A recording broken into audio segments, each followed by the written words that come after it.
January 30th, 1962. A girls' boarding school. Kashasha, Tanzania. 8 in the morning. Class just started. A girl in the third row begins to laugh. Not a giggle. Not a smirk. Uncontrollable. Shaking. Can't breathe. The teacher looks up. The girl can't explain it. There is nothing funny happening. By noon, 10 more girls are laughing.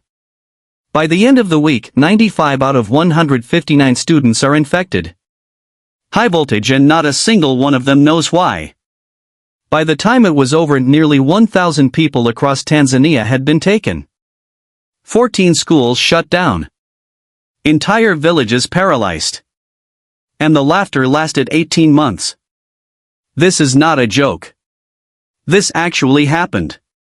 And what caused it is far more disturbing than the laughter itself.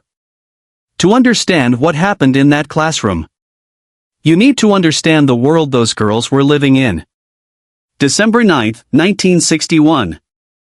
Just 52 days before the laughter began. Tanzania had gained independence from British colonial rule.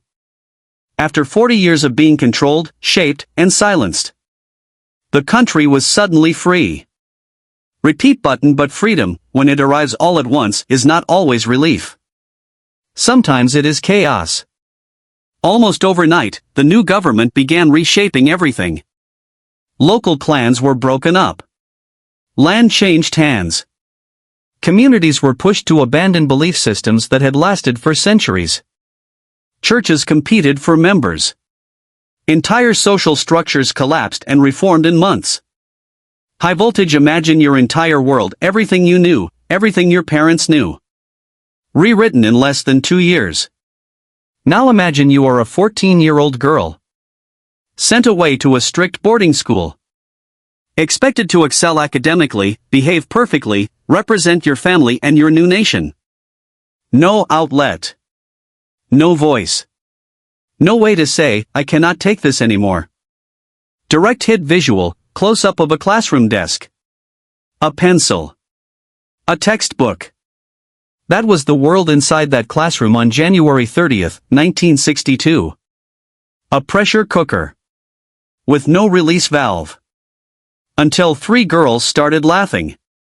At first, the school tried to contain it. Teachers attempted to restore order. The laughing girls were separated from the others. It didn't work. The laughter spread anyway. Student to student. Row to row. Dormitory to dormitory. Symptoms lasted anywhere from a few hours to 16 full days. Repeat button. And here is what nobody tells you about this laughter. It was not happy. The girls were crying while they laughed. They were screaming. Fainting. Running. Some reported pain. Difficulty breathing. Complete loss of control over their own bodies. High voltage. This was not joy. This was the body releasing something the mind couldn't carry anymore. On March 18, 1962, the school was forced to shut down entirely. But closing the school made everything worse. Because when the students went home, they took the laughter with them. It jumped to the village of Kashasha. Then to a second school miles away.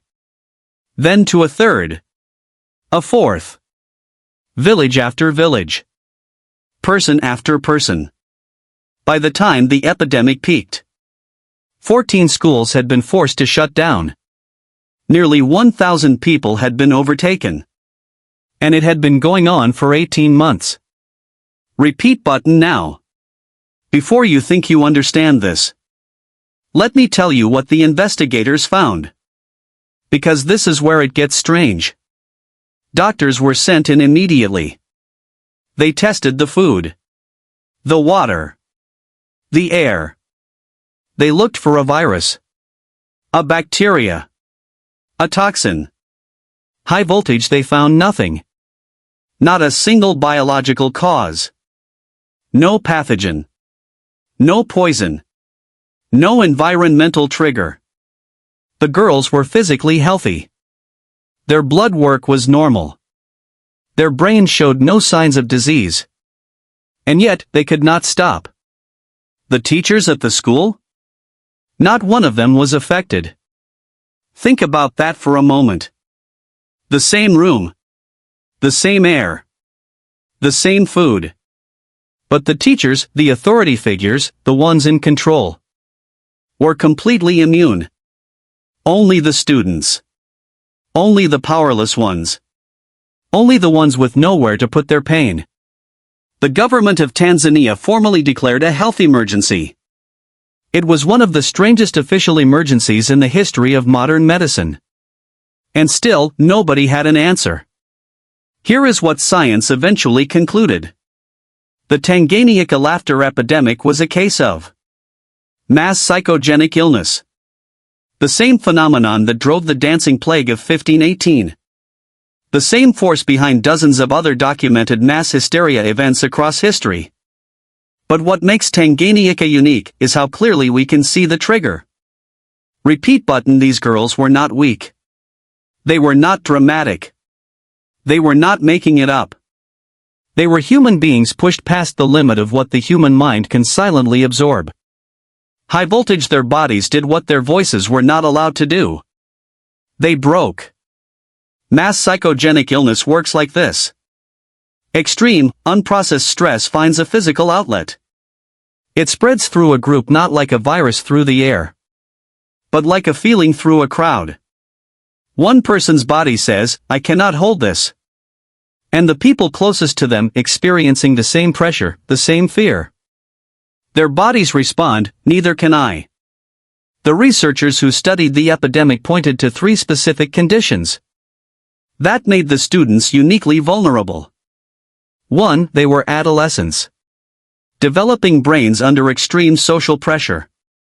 2. They were living away from family, isolated, no anchor. 3. They existed inside a society that had just been turned completely upside down. With no space, no language, and no permission to say, "I am not okay." So the laughter said it for them. Here is the part of this story that most people never talk about. When the epidemic finally ended after 18 months, no one celebrated. Because the laughter hadn't been funny from the beginning. And by the end, everyone understood what it actually was. Repeat button. It was a cry for help. From 1,000 people at once. In the only language their broken circumstances allowed. High voltage. The teachers were never affected because the teachers had authority. They had structure, agency, power over their own lives. The students had none of those things. And here is the part that should stay with you. The 3 girls who started it all. Their names were never recorded in any official document. They were just 3 students. In a classroom. On a Tuesday morning. Carrying more than 3 people should ever have to carry. And one day, their bodies just gave out. That is the Tanganyika Laughter Epidemic. Not a curiosity. Not a joke. A historical record of what happens when human beings are given no way to scream, except to laugh.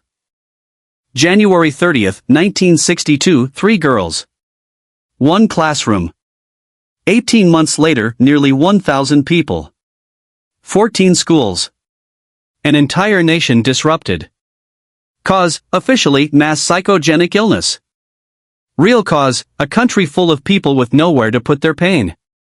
The epidemic eventually burned itself out. The way all fires do when there is nothing left to consume. But the conditions that caused it? High voltage. Those never fully went away. Similar outbreaks have been documented in Kosovo, Afghanistan, Sri Lanka, and the United States. All in communities under extreme, unrelenting, inescapable stress. Mass psychogenic illness does not happen to weak people. It happens to people who have been given no other option. The body, in the end, always finds a way to tell the truth. Even when the mind has been taught to stay silent.